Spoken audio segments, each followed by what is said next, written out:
Hello, welcome to a short JavaScript tutorial video. This video will cover functions. It will cover function declarations and function expressions in the form of arrow functions. So this is a function declaration here. And I want to cover the difference between parameters and arguments. And I also want to cover the return statement as well. So if we look at how to write a function, specifically a function declaration here, then you write the word function, you write the name of your function. So we named this one find sum, and it just describes what the function does. It finds the sum. We have two parentheses here, and inside of these parentheses we have our parameters a and b. And then inside of these brackets here we have the logic of the function, which in this case is just the return statement of a plus b. So what is the difference between a parameter and an argument? Because oftentimes you will hear those used interchangeably. The main difference is that your parameters are inside of the logic of the function itself. Or maybe a better way to put it is they're preceding the actual logic of the function, but they are part of the function when you actually create it. So this a and b are the parameters, but when you actually use the function after it's already been created and you need to pass in the actual values into that function, those are your arguments. Right here, we have our argument 1, and we have our argument 1 here as well. So if we work backwards, we can see how it would work. We look at our return statement. It says return a plus b, but of course, a doesn't know what it is yet, so it has to go up and look at this a here. However, this a doesn't know what it is yet either. So it goes to this right here and says, all right, I'm a 1. So 1 gets passed into a, and a now knows it's 1. And the same happens for b. 1 gets passed into b and is then referred to right here. So we have return a plus b, which is just return 1 plus 1. And of course, if we ran that, we would see that it equals 2. What makes this a function declaration? If we move all of this above the logic of the function creation itself, it still works. So you don't actually need your function logic to happen before calling the function itself. It can happen afterwards. So visually, it might look like we're creating the function after we use it, but what's happening is this function is actually hoisted to the top of your code logic, and this actually happens afterwards in the logic of the code, even though it looks visually like it's happening before. But put it back down here, just since that's where it started. What's the point of using functions in general? Well, let's say that we wanted to add two numbers together several times. We could write that out like this: const 2 plus 2 equals 2 plus 2. Let's see. Oh, I already used that one later. Sorry, I'll use this one. 3 plus 3. There we go.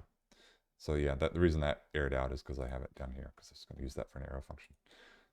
But anyway, so the reason that we want to use functions is instead of doing something like this, where we would write a different variable for every single thing, especially if the logic was more and more complex, instead of doing this, we can just do const 3 plus 3 equals find sum 3 and 3. So maybe this actually looks more complex than using this variable right here. But the point is, if the logic were more complex inside of the function, that's when you really start to see the point of using these functions. So maybe it was, if it were a more complex formula in here and you needed to use it several times, then just being able to call the function like this and maybe give it a variable name as well,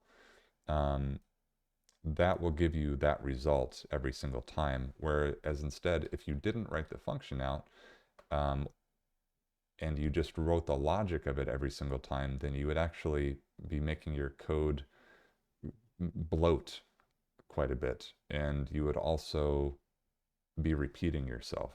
And one of the points of writing code is that you shouldn't be repeating yourself, right? So let's look at arrow functions.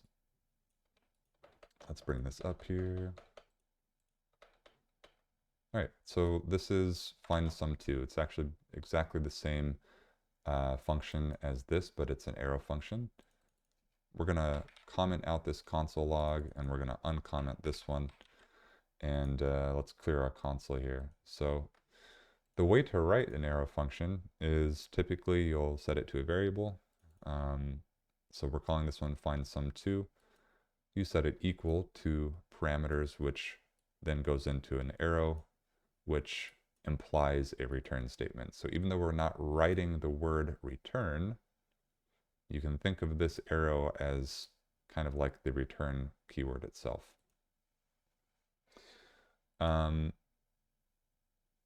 Let's see what happens here. If we just run this, you'll see that we get 4, and that's because we're taking the result of the first function, which is 2, because 1 plus 1 is 2, and we're adding it to another 2, and of course we're getting 4. So what if we want to make an arrow function more complex? If, for example, we wanted some more logic inside of it. Well, we can do that. Typically, if I'm using an arrow function, I don't do this. I will just use a function declaration, but you can do this if you'd like. And if we look at it here, the way to do this is exactly like we did before with setting a variable, the name of the function equal to your parameters, your arrow, and then instead of just the logic immediately, you just throw in these brackets here, and then you can start putting in your more complex logic and throwing in actual return statements. You don't throw in a return statement into this one because it won't work. We'll get an error, and it will say that it expects to have one of these brackets. So remember, the return statement is essentially implied by this arrow right here until you put these brackets up. And then when you put the brackets up, you'll need to actually put in a return statement there. Okay. This one, pretty simple, just as an example, is we're checking to see what is greater. Let's comment out the console log for that one. Let's clear the log here, and then we'll see is 2 greater than 2. A and B are equal there. Let's make A greater. Let's clear it out, run it again. A is greater, and so on. And of course it would happen for B. We can do that just briefly here, just see what it does. Okay. So that's how you would do more complex logic with an arrow function. The main difference is, since an arrow function is not a function declaration, is if we tried something like this, where we put our calling of the function above the actual logic of the function where we create the function, and we try running it, then we will get an error. Cannot access is A greater before initialization. So this has to be below here. So that's one of the main differences, since an arrow function is a function expression, not a function declaration. But if we did that with here, it was perfectly fine doing that. So if we bring this above, let's also maybe get rid of this for now so that doesn't fill up the terminal, and run it, you'll notice this works just fine. Okay, so that's one of the main differences. The other difference, which I'm not going to go too deeply into, but just to mention it, is the way that the this keyword is treated. It's treated differently in a function declaration than it is in an arrow function.